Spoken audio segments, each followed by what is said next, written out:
حضرت داؤد علیہ السلام کی قوم کے 70,000 افراد سمندر کنارے ایلا نامی بستی میں رہا کرتے تھے۔ ان لوگوں کو اللہ نے ہزاروں نعمتوں سے نوازا تھا، لیکن جب راحت و سکون آیا تو یہ اللہ کی عبادت سے محروم ہو گئے اور اللہ کی مخلوقات پہ ظلم کرنے لگے۔ تو یوں اللہ نے ان کو خبردار کیا کہ ہفتے میں ایک دن، ہفتہ کے دن شکار نہ کیا کرو۔ اتوار سے لے کے جمعہ تک جتنا شکار پکڑنا ہے پکڑ لو، لیکن ایک دن اللہ کی عبادت اور مخلوقات پہ امن کے لیے رکھ دو۔ یوں اللہ نے ان کا امتحان لینا شروع کر دیا۔ وہ اتوار سے لے کے جمعے تک سمندر میں مچھلیاں پکڑنے لگتے تو مچھلیاں زیادہ مقدار میں ہاتھ نہ آتی، اور ہفتے کے دن سمندر کو دیکھتے تو ان کو بڑی بڑی مچھلیاں نظر آنے لگتی۔ ان لوگوں میں سے ایک شخص کو شیطان نے ورگلایا کہ پریشان کیوں ہوتے ہو، میری ترکیب پہ عمل کرو، تم شکار سے کبھی محروم نہیں رہو گے۔ تو بس شیطان کے کہنے پر اس شخص نے ہفتے کے دن کانٹا لگا کے ڈوری کو سمندر میں ڈال دیا تاکہ مچھلی پھنسے،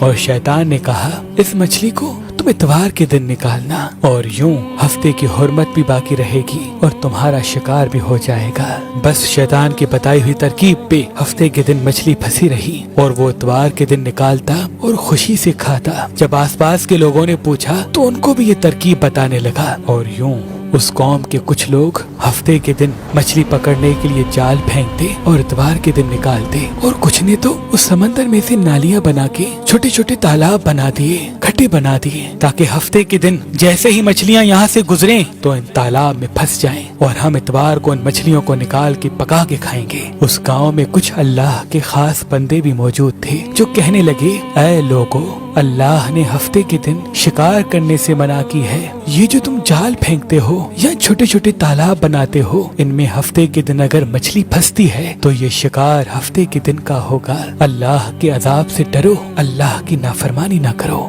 وہ لوگ ان لوگوں کا مذاق اڑانے لگے کہ ہماری جو مرضی ہوگی ہم وہ کریں گے۔ اب ان بستی میں 3 گروہ بن گئے۔ ایک ان 70,000 میں وہ لوگ تھے جو ان نافرمان لوگوں کی بار بار اصلاح کرتے، دوسرے وہ جو ان لوگوں سے نفرت کرتے اور خاموشی اختیار کیے ہوئے تھے، اور تیسرے وہ جو گمراہ ہو کر اللہ کی نافرمانی کر رہے تھے۔ تو یوں نیک بندوں نے اس بستی کے بیچ میں سے دیوار کو کھڑا کر دیا اور یہ حکم نافذ کیا کہ اللہ کی نافرمانی کرنے والے اس طرف ہو جائیں اور ہم جو اللہ کے فرما بردار ہیں وہ اس طرف رہیں گے۔ وہ صالح لوگ بار بار ان سے کہتے رہے، اے لوگو، اللہ سے ڈرو، قوم سمود، قوم لوط کا جو حشر ہوا اس کو یاد کرو، اللہ کی نافرمانی نہ کرو ورنہ تم پہ بھی کوئی عذاب آئے گا۔ وہ سارے نافرمان جن کی تعداد تقریباً 12,000 تھی، سب ہنستے رہے کہ یہ تو سب کتابی باتیں ہیں، ہم پہ کوئی عذاب نہیں آئے گا۔ بس جیسے ہی وہ گروہ 2 حصوں میں تقسیم ہو گیا،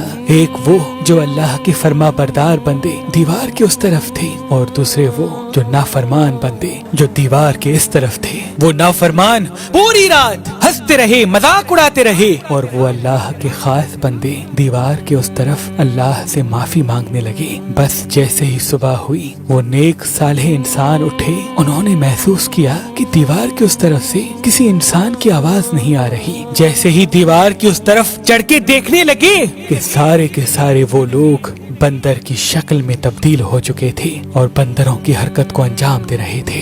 وہ جو صالح لوگ دیوار سے ان بندروں کو دیکھنے لگے، ان صالح لوگوں میں سے جو ان کے رشتہ دار تھے، انہوں نے ان بندروں کے کپڑوں سے اپنے اپنے رشتہ داروں کو پہچانا اور چیخ کے رونے لگے، اللہ سے معافی مانگنے لگے۔ لیکن اللہ کا عذاب جب آتا ہے تو وہ ہو کے رہتا ہے۔ وہ 12,000 لوگ جو بندر بن چکے تھے کچھ بھی کھا پی نہیں سک رہے تھے، اور یوں 3 دن بعد وہ اس عذاب میں آ کر فنار ہو گئے۔